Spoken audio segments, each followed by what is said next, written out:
Mesdames et messieurs, bonsoir et bienvenue dans ce journal en cette soirée du mardi 12 septembre 2023. Dans les actualités de ce jour, parlant économie, la production d'électricité à Madagascar a doublé en 5 ans. 497 mégawatts se sont ajoutés à la production d'électricité de la Grande Île, si elle n'était que 400 mégawatts en 2018, selon les statistiques émanant du ministère de l'Énergie et des Hydrocarbures. Certaines de ces infrastructures de production d'électricité sont en cours de réalisation et seront achevées vers la fin de l'année, selon le ministre. Il a réitéré que malgré la crise de Covid-19 qui a freiné l'administration étatique, les objectifs mis en place par l'État ont été réalisés. Reportage indienne Martina Sassilvain sur les images de Zahra Ranjans. L'objectif a été atteint, notamment la production de 400 MW d'électricité en plus pour Madagascar. Malgré l'existence du virus de Covid-19 qui a bloqué l'administration publique durant 2 ans, l'objectif de l'État a été atteint, soit de doubler la production d'électricité, selon le ministre de l'Énergie et des Hydrocarbures aujourd'hui. La société d'État Jirama a démarré à 397 MW en 2018 et 3 MW d'électricité en milieu rural. 5 ans plus tard, Madagascar a produit 497 MW de plus. Une partie de ces infrastructures de production d'électricité est déjà opérationnelle actuellement. Une partie est encore en cours de construction. Concernant les centrales solaires, 50 MW sont déjà utilisées, si 80 MW sont en cours d'installation. Pour les centrales hydroélectriques, 65 MW approvisionnent déjà les foyers concernés. Pour les centrales thermiques, 105 MW sont déjà en cours d'installation au niveau de la centrale d'Ambouy-Manamboul. Quant à l'électrification rurale, elle totalise une production de 12 MW d'électricité pour 1 500 000 bénéficiaires. S'ajoute à cela le financement d'un montant de 275 milliards d'ariars pour l'État malagasy venant de la Banque mondiale pour remplacer les poteaux en bois en poteaux béton, soit au total 34 500 de poteaux dans toute la Grande Île pour installer des lignes de 1600 km et 650 transformateurs. La première partie des travaux sera achevée d'ici la fin de l'année, ce qui augmentera de 10% la fourniture en électricité selon les explications.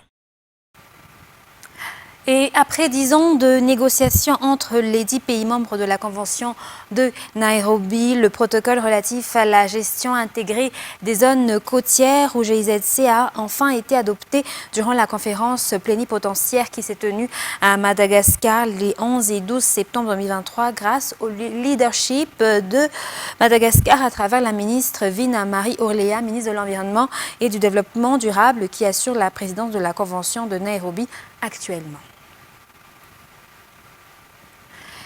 Et la 3e édition de l'atelier Washbat se tient pendant 4 jours au Minin Business Center IVAT. Cet atelier entre dans le cadre de l'évaluation de secteur à travers l'analyse Washbat 2023. À noter qu'il s'agit d'un outil qui permet une identification systématique des facteurs empêchant la réalisation d'une prestation de services durable et une élaboration de plans chiffrés et hiérarchisés pour éliminer les goulots d'étranglement qui limitent le progrès dans le secteur WASH. Ainsi, cet atelier a pour objectif d'alimenter les orientations d'un plan sectoriel en eau, assainissement et hygiène en vue d'aligner le pays à l'agenda des ODD à l'horizon 2030. Les principales parties prenantes du secteur eau, assainissement et hygiène, entre autres le secteur privé, les sociétés civiles, les différents ministères sectoriels, le PTF ou encore les chercheurs y participent activement pendant les 4 jours d'échange.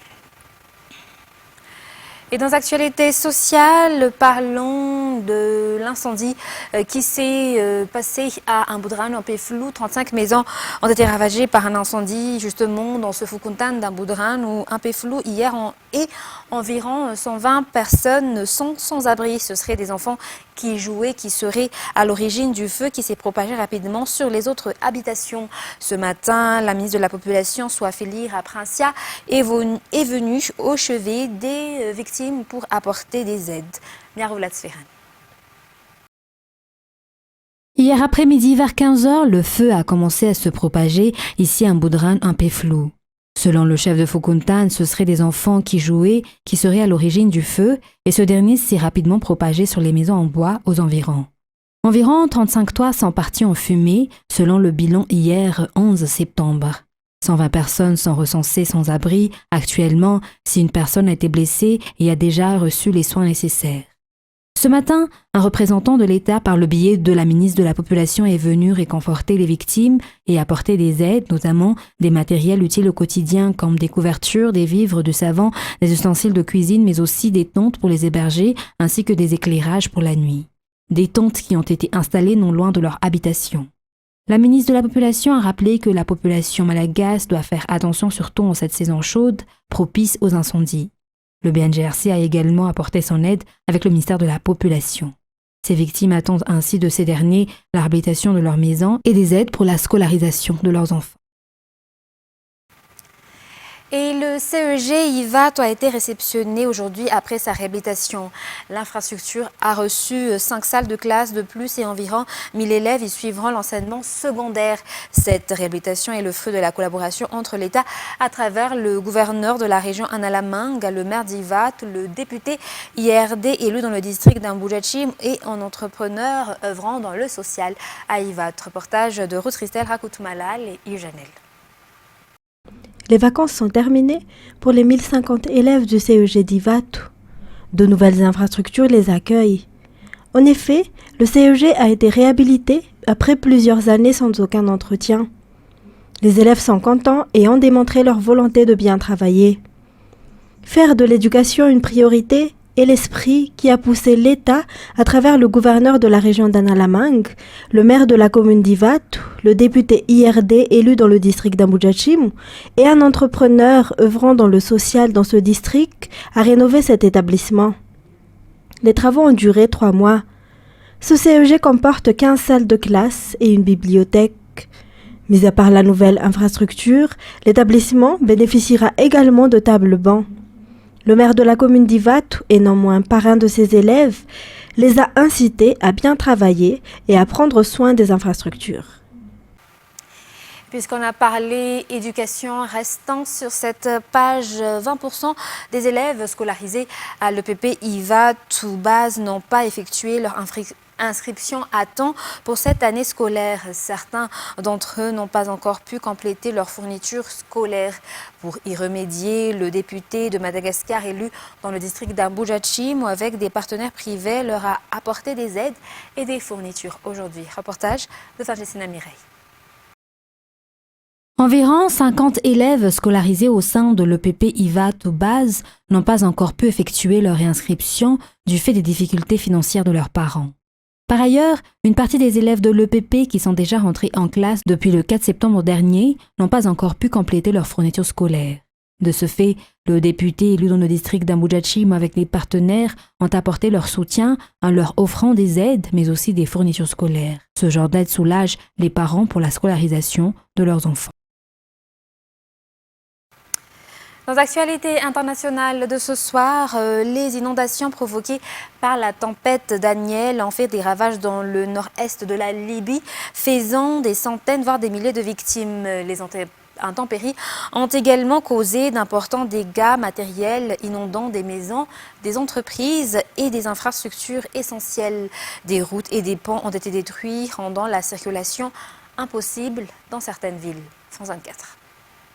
Les images témoignent de la violence de la tempête. Des voitures empilées les unes sous les autres, déplacées par la force des eaux. Certaines routes de cette ville portuaire sont désormais impraticables.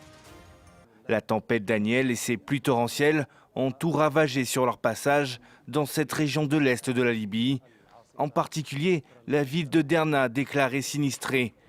Ici, l'eau a atteint les 3 mètres de hauteur, conséquence notamment de l'effondrement de plusieurs barrages.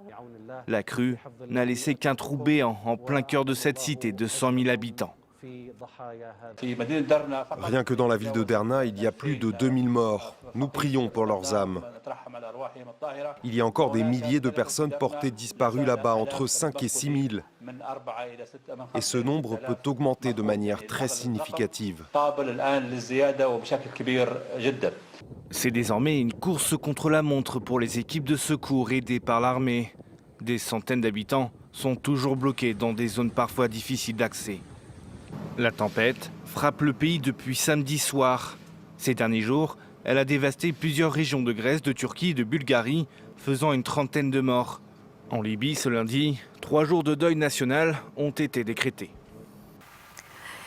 Volontaires et secouristes restent mobilisés aujourd'hui au Maroc pour tenter de trouver d'éventuels survivants, même si les espoirs s'amenuisent plus de 72 heures après le séisme qui a fait près de 2000 morts. Un premier centre d'hébergement ouvert dans un stade de foot de Marrakech. France 24. Beaucoup de témoignages que nous avons pu recueillir donc ici au centre d'hébergement, ce premier centre d'hébergement qui a ouvert ses portes. Il s'agit donc du stade de foot 20 août au sein même de la Médina de Marrakech qui a été transformé en un centre d'hébergement pour accueillir toutes ces personnes sinistrées, toutes ces personnes qui ont perdu leur maison suite au tremblement de terre. Beaucoup parmi eux viennent de quartiers, des quartiers de la Médina, donc qui comportent beaucoup de vieilles bâtisses fortement endommagées donc par ce tremblement de terre. Des témoignages qui reflètent un peu cette peur qu'ils ont vécue, cette soirée fatidique de vendredi où, comme disaient certains, leur vie a basculé, où ils ne s'attendaient jamais à vivre quelque chose comme ce qu'ils ont vécu. Donc ils nous parlaient de cette peur qui les a habités, une peur donc de l'inconnu, mais aussi cette réaction qu'ils ont eue dès les premières minutes qui ont suivi le tremblement de terre. Ils sont sortis donc de leur maison en n'emportant rien, et c'est justement cette porte vers l'inconnu qui s'est ouverte depuis vendredi. Beaucoup parmi eux ont dormi à l'extérieur, sur les trottoirs de la ville, et c'est grâce à cette première aide donc, qui s'est concrétisée par le biais de ce centre d'hébergement qu'ils dormiront en un lieu sûr, sur des matelas et loin des trottoirs de la ville. Et le dirigeant nord-coréen Kim Jong-un est arrivé aujourd'hui en Russie pour une rencontre avec le président russe Vladimir Poutine qui pourrait avertir Washington déboucher sur un accord de vente d'armes pour soutenir l'opération militaire en Ukraine. Toujours un reportage de France 24. À l'intérieur de ce train blindé, le dirigeant nord-coréen Kim Jong-un. Son convoi est sur le territoire russe, direction Vladivostok, où il est invité par Vladimir Poutine. Officiellement, c'est son premier déplacement à l'étranger depuis l'irruption de la pandémie en 2020. Les deux leaders doivent se rencontrer dans les prochains jours. La Russie cherche à obtenir des armes de la Corée du Nord pour sa guerre en Ukraine, notamment des munitions. Elle a utilisé une quantité considérable de ses stocks d'obus d'artillerie dans le conflit contre l'Ukraine, et elle doit les reconstituer. C'est donc ce que la Russie attend de la Corée du Nord, avec peut-être d'autres armes, telles que des missiles anti-chars. En échange, Pyongyang cherche à obtenir une aide alimentaire, mais aussi à améliorer son programme militaire de lancements spatiaux, que ce soit pour des tirs de missiles ou des lancements de satellites. La Russie pourrait l'aider dans cette quête. Si un accord d'armement se concrétise, Washington promet de nouvelles sanctions. Tout transfert d'armes de la Corée du Nord vers la Russie constituerait une violation des multiples résolutions du Conseil de sécurité des Nations Unies. Nous avons bien entendu imposer des sanctions contre des entités qui financent l'effort de guerre russe. Nous continuerons à les appliquer et nous n'hésiterons pas à les renforcer et à imposer de nouvelles sanctions. Ce rapprochement a été amorcé il y a plusieurs semaines, notamment par la visite du ministre russe de la Défense à Pyongyang. Il intervient alors que Moscou se dit préoccupé par une éventuelle livraison de munitions sud-coréennes à l'Ukraine. Sur ce, mesdames et messieurs, c'est la fin de ce journal. Nous vous remercions de votre fidélité. Très bonne soirée sur Viva. Au revoir.